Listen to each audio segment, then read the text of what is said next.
Nous avons reçu des informations. Et moi, j'aime pas parler de la maladie de quelqu'un. Les proches de Mamadi, ils savent ce que Mamadi a. On parle de cancer. On parle d'empoisonnement. On parle qu'il est malade. Que c'est grave. Oui, si tout va bien, Mamadi va aller faire un tour à la Mecque. Depuis qu'on a dit Mamadi, il est du côté de la France, il est du côté de Singapour. C'est-à-dire, même des responsables du CNR2, ils n'ont même pas le contact de Mamadi Doumbouya. Ils n'ont aucune nouvelle de Mamadi Doumbouya. C'est pourquoi leur sortie hier, fiasco, ils sont sortis ici mettre des anciennes images de 2023. Mamadi est parti à la Mecque.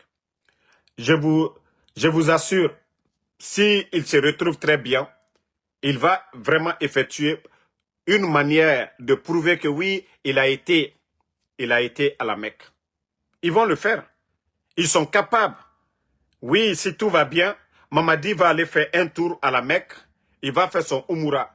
Sinon, hier, ah non quand même, comme je vous ai dit, ils ont eu honte. Ils ont eu honte. Mais ce n'est pas ça le problème. Nous avons reçu des informations. Vous savez qu'ils sont protégés par... Mamadi est protégé.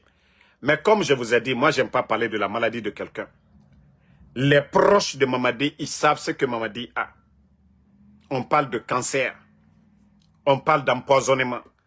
On parle qu'il est malade. Que c'est grave. C'est pourquoi quand sa maladie, sa rechute, vous le voyez, il perd même son corps. Vous voyez même les pantalons que Mamadi les habille. Vous voyez que ça flotte. Donc, qu'actuellement ces maîtres-là, qui sont en train de servir là, ils sont en train de préparer le remplaçant. Mais je dis à l'armée guinéenne, si vous acceptez le scénario, genre au Gabon là, vous avez vu, on a toujours remplacé, Oulingui est venu, on a enlevé Ali Bongo. On ne veut pas ça. On ne veut pas ça. La France ne va pas choisir le leader de la Guinée. Si ils ont compris que Mamadi, effectivement, il est condamné, il va faire un temps seulement là. En tout cas, nous là, ils ne vont pas nous imposer quelqu'un en Guinée là-bas. Donc, c'est l'information que nous avons appris. Que son traitement, les trucs, si ça ne va pas, ils vont essayer encore de nous imposer. Comme ça, ils vont continuer, voilà, à contrôler nos richesses. Ça ne marchera pas, on vous le dit. Ça ne marchera pas en Guinée. Donc, l'armée guinéenne, les vrais patriotes là, commencez à vous réveiller. Commencez à vous réveiller. Sinon, la situation actuelle du pays, ça plaît à qui? Quand quelqu'un dit qu'il est le président, depuis qu'il allait pour le voyage de l'Union africaine, jusqu'à présent. Même les proches de Mamadi aujourd'hui, ils ont mal. Vous n'avez pas vu hier, avec les photos là, il fallait les voir sur les réseaux. Même eux-mêmes, ils ont mal aujourd'hui. Même ceux qui soutiennent Doumbouya aujourd'hui, ils ont honte aujourd'hui. Dire que, tout ce que les gens là disent sur Mamadi, il est où? Même si on dit que les Ousmane Doumbouya sont en train de vendre la Guinée aujourd'hui. C'est-à-dire, ils ont retiré plus de 300 permis. Ils ont retiré les parts de GAC.